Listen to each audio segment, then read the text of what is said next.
Inilah kekuatan cinta yang luhur dan jujur dari tanah Jawa.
Beragama Hindu Siwa dan sangat berpengaruh dalam kehidupan terbesar pajak pertanian serta memiliki bala tentara yang hebat. Candi Prambanan ini adalah merupakan candi Hindu yang terbesar di Indonesia. Jadi candi ini didirikan pada tahun 856. Pada saat itu kerajaan Mataram kuno yang memerintah adalah Rakai Kayuwangki. Namun mestinya ketika itu diresmikan, candi ini sudah dibangun jauh sebelumnya. Kemungkinan itu dibangun pada masa pemerintahan Rakai Pikatan. Prambanan pendampingnya Sewu, Borobudur pendampingnya Banon. Candi Singasari ada pendampingnya yang kita jumpai Dwara Palanya, tapi candinya sudah tidak terlihat. Tapi kira-kira sistem mandalanya seperti itu. Data-data sejarah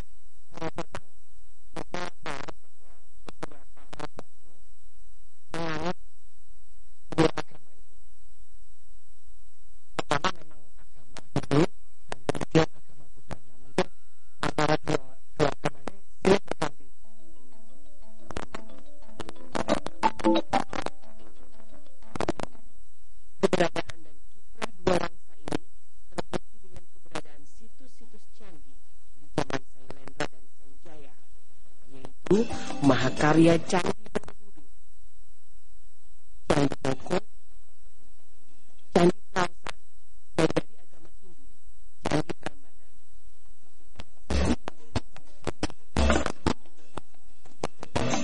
Di kawasan Prambanan ini merupakan kawasan yang sangat padat akan tinggalan budaya baik Hindu maupun Buddha. Dan di sini kita bisa melihat bahwa tinggalan-tinggalan agama Hindu dan Buddha itu berdiri saling berdampingan.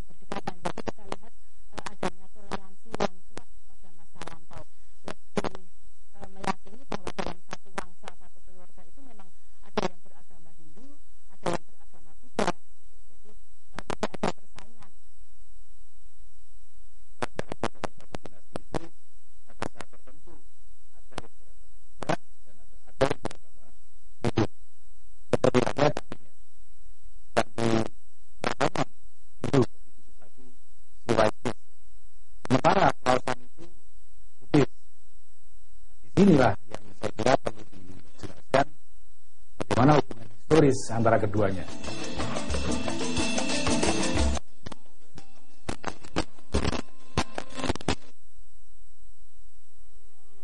Prambanan adalah sebuah candi yang terbesar dan termegah yang ada di Jawa kuno. Pembangunan candi sungguh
Penggambaran ini dimaksudkan sebagai legitimasi kekuasaan bersama raja tanah Jawa yang berkuasa terhadap keseluruhan tanah Jawa atau dengan kata lain Narendra Bhudiasara melengkapi Raja Surya tentang penaklukan 1000 raja melalui penggambaran secara eksplisit keindahan rangkaian candi Prawara yang sama persis satu dengan yang lainnya. Candi Prambanan merupakan halaman pusat dan halaman yang paling kecil karena di sini ada 16 candi dengan 3 candi utama di sini adalah Candi Brahma, Siwa, dan Candi Wisnu. Ini yang dari ketiga candi ini yang paling besar adalah Candi Siwa. Ini tingginya 47,6 meter. Jadi dari ketiga candi ini terlihat bahwa Siwa merupakan dewa yang paling tinggi dalam agama Hindu di Indonesia. Kalau mau cepat lagi, Prambanan, Lautan, dan Sewu. Kebetulan saya registrasi yang tidak berat.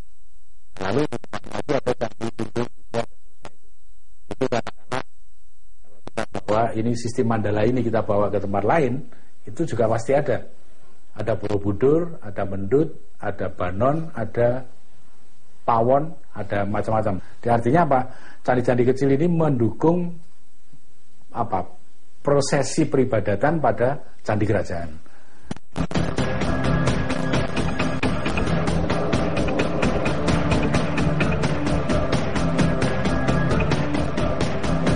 Kalau Roro Jonggrang itu dari legenda lah. Legenda ini sangat populer, kisah romantisme antara Bandung Bondowoso dengan Roro Jonggrang. Karena Roro Jonggrangnya adalah anak seorang raja, maka Bandung Bondowoso untuk menggapai putri Roro Jonggrang tadi harus ada syarat. Dia harus bisa membuat candi dalam waktu 1 malam jumlahnya 1000 gitu. Lalu ketika pada masanya kita ada sabotase, karena untuk menandai hari sudah terang itu kan ketika ayam berkokok. Penduduk sekitar diminta untuk memukul lesung bahasa Jawanya ya. Nah itu sebagai bukti bahwa Bandung Bondowoso tidak sukses. Lalu mengutuk Roro Jonggrang dijadikan penggenap dari 1000 candi tadi. Yang dimaksud dengan Arca Roro Jonggrang itu sungguhnya adalah dia perwujudan dari Durga Mahisa Suramardini. Itu anak dari Dewa Siwa yang dapat meredam kekacauan. Agama Hindu dan Buddha itu berdiri saling berdampingan, berdekatan. Jadi kita lihat adanya toleransi yang kuat pada masa lampau. Kakek Pikatan ini merupakan seorang raja besar yang beragama Hindu dan beliau menikah dengan Pramodawardhani yang beragama Buddha. Dan dalam satu keluarga ini tidak ada pertentangan sama sekali. Bahkan Rakai Pikatan ini mendukung istrinya untuk mendirikan kompleks Candi Plausan yang juga sangat besar seperti itu. Sehingga pada salah satu Candi Perwara itu ada bertuliskan Anumoda Sri Maharaja Rakai Pikatan gitu. Jadi memang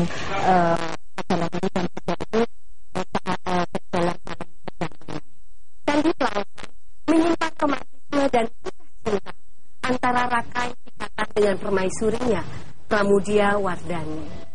Dan candi ini merupakan bukti cinta bagaimana penghormatan sang raja kepada istrinya, yang menandakan bahwa agama dan keyakinan yang berbeda ternyata bisa menyatukan kisah cinta yang begitu kuat di antara keduanya.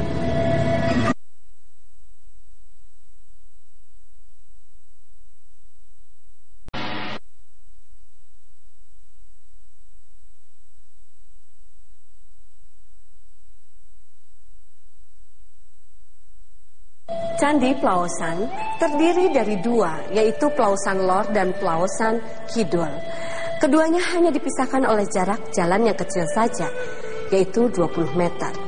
Candi Plausan Lor merupakan sebuah kompleks percandian yang sangat luas.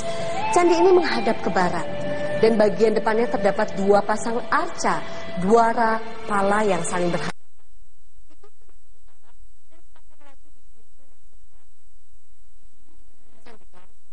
Yang berada di daerah Bugisan, di Kecamatan Prambanan.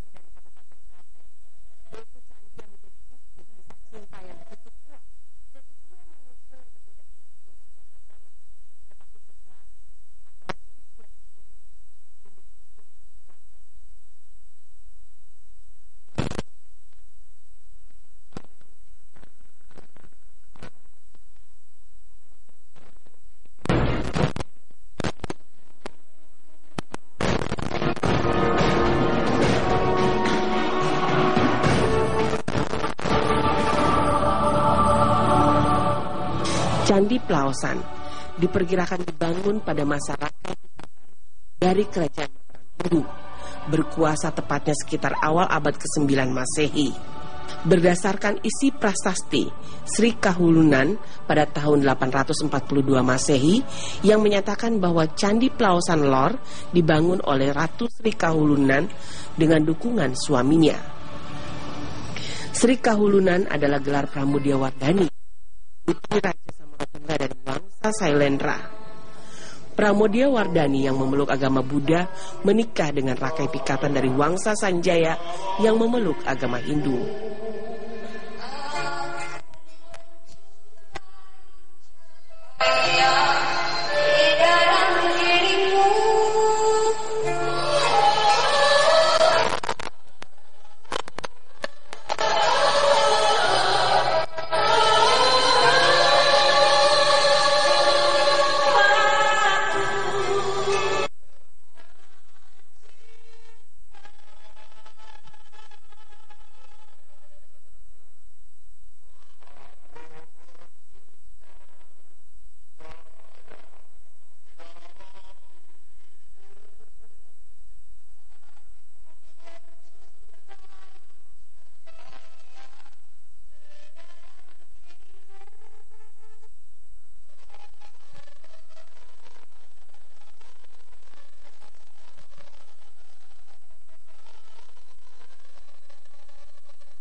Perebutan kekuasaan untuk mengambil alih kekuasaan setelah kerajaan Mataram. Dulu itu harusnya kita ini ketika Samaratungga ini bekerja, itu adanya berapa. Kemudian ketika Pikatan menjadi raja, artinya nah, untuk stabilisasi berapa itu diadakanlah perkawinan politik, disediakan pemujaan-pemujaan tertentu, tidak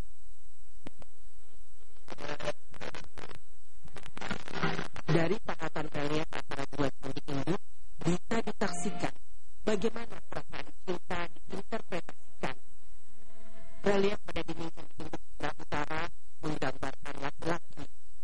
Konon sebagai bentuk kekaguman Pramodya-Wardhani terhadap rakyat Pikatan. Sedangkan relief pada candi yang selatan menggambarkan perempuan yang diduga untuk mengeluarkan kekaguman rakyat Pikatan terhadap Pramodya-Wardhani. Yang menarik, kedua bangunan utama Candi Klausan Lor dikelilingi oleh candi Perwara yang semula berjumlah 174. Terdiri atas 58 candi kecil dan 116 bangunan berbentuk stupa. Hal tersebut membuat Candi Klausan Lor seolah menjadi kombinasi antara unsur Hindu pada bangunan candi yang ramping dan dikelilingi candi Perwara dan unsur Buddha yang ditandai dengan stupa. Terbesit kekaguman ketika menelusuri romantisme kisah cinta dari Candi Klausan. Namun benarkah tidak ada intrik sama sekali yang dimana kehidupan dua manusia yang bertahta, yaitu Rangkai Pikatan dan juga Permaisuri Pramodya-Wardhani. Lalu bagaimana perasaan Rangkai Pikatan ketika menyatakan cintanya kepada perempuan yang begitu dia puja? Betulkah tidak ada intrik atau juga tarik ulur di antara keluarga, yang dimana juga sang putri yang begitu dicintai oleh keluarganya sudah pasti akan menerima lamaran dari Prah Sanjaya. Masih banyak kisah di balik dua bangsa yang bertahta ini.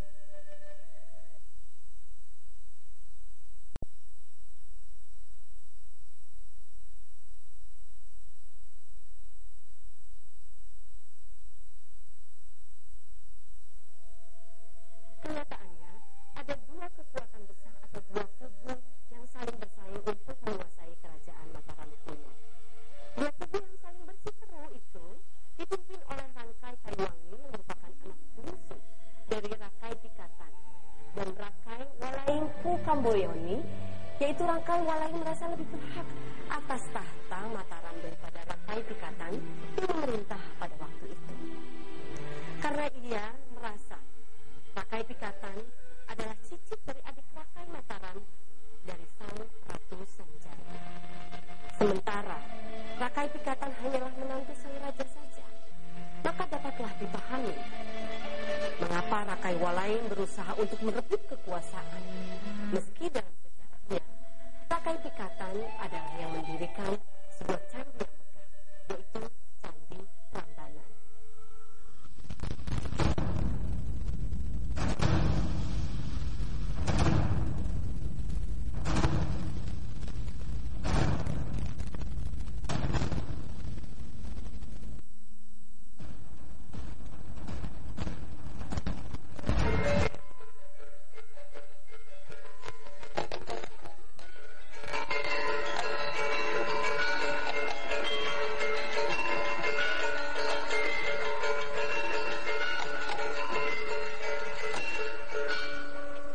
Perang perebutan tahta pun terjadi antara Rakai Pikatan melawan Rakai Walaing yang berlangsung selama hampir 1 tahun.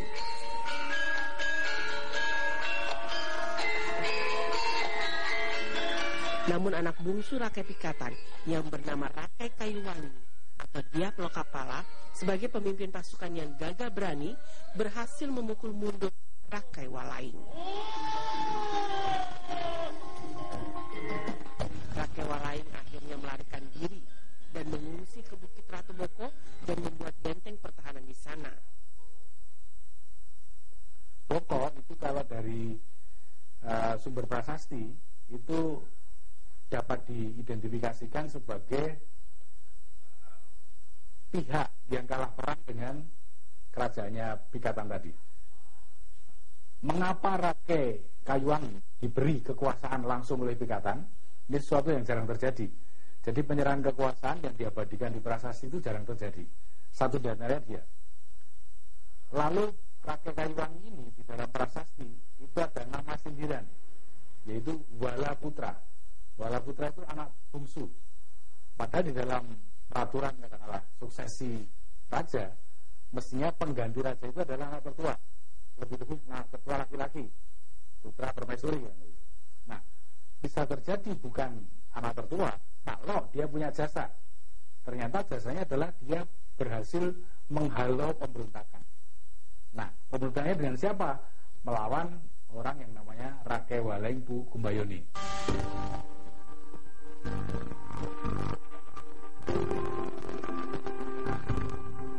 Situs Ratu Boko ini pada awal berdirinya merupakan sebuah wihara. Itu dibangun oleh Rakai Panangkaran berdasarkan prasasti Abhayagiri Wihara yang dibuat pada tahun 792 Masehi.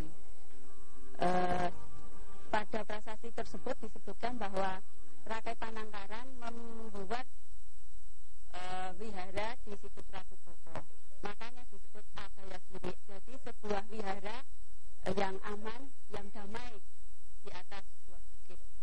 Berdasarkan temuan prasasti yang berangkat tahun 856 Masehi, situs ini dihuni oleh masyarakat yang beragama Hindu,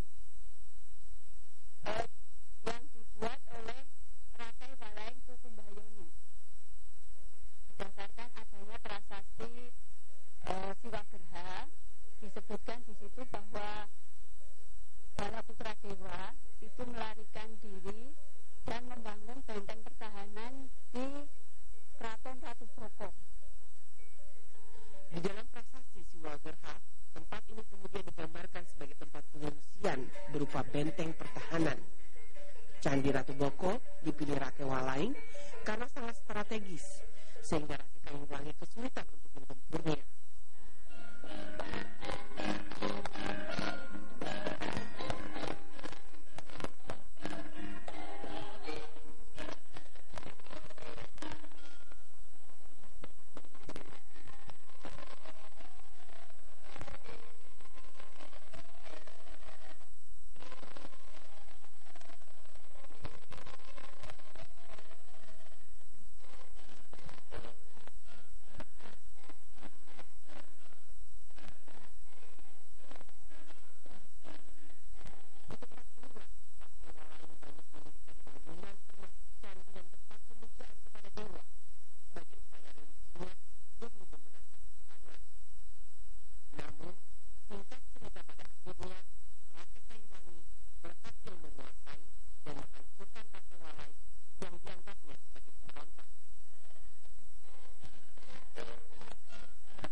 Dipakai oleh Rakai Pikatan setelah mengundurkan diri menjadi raja, itu menjadi pertapa, dan beliau mesanggrah, kalau orang Jawa mesanggrah di Abhayagiri Wihara itu.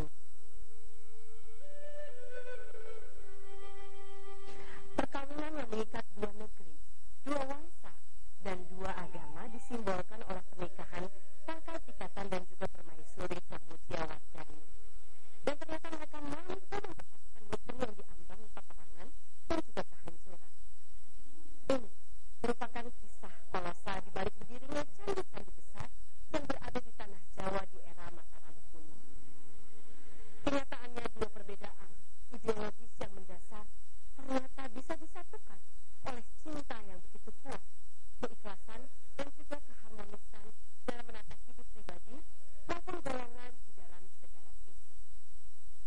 Inilah bukti asmara dua bangsa yang begitu indah, tentunya yang hanya ada di tanah Jawa.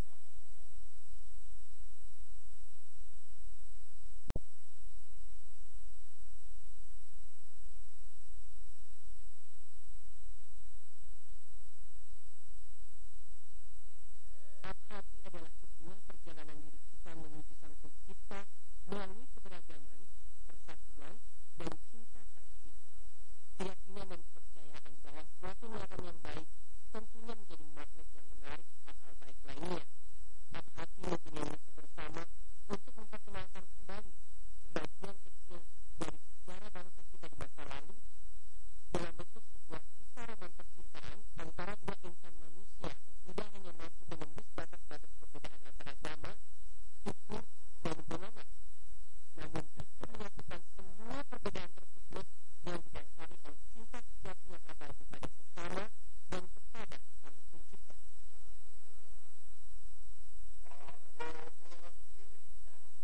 Itu yang bagus untuk menjadikan Sendra Tari atau khusus bagi acara tahunan seperti juga di Prambanan yang kita laksanakan secara rutin Sendra Tari Ramayana, karena kita ketahui 3 candi yang berada di Jawa Tengah dan Jogja dan sekitarnya atau 20 Sembar ini merupakan ikon pariwisata Jawa Tengah dan Jogja, yaitu Borobudur, Prambanan, dan Kudus. Borobudur itu sebagai candi terbesar, tertua, dan sangat dihormati oleh kaum Buddha di seluruh dunia yang jumlahnya lebih dari 600 juta. Demikian juga candi Prambanan sangat digemari oleh saudara-saudara kita dari umat Hindu. Oleh karenanya pendekatan budaya ini saya yakin akan menjadikan ketiga candi kita akan lebih cepat populer. Kita bersepakat bahwa 20 Semar, Jogja, Solo, dan Semarang dijadikan satu area destinasi wisata dengan ikon ketiga candi itu. Aset kita luar biasa hebat, luar biasa agung, luar biasa besar, dan itu merupakan potensi yang besar untuk menarik siswa dari seluruh dunia.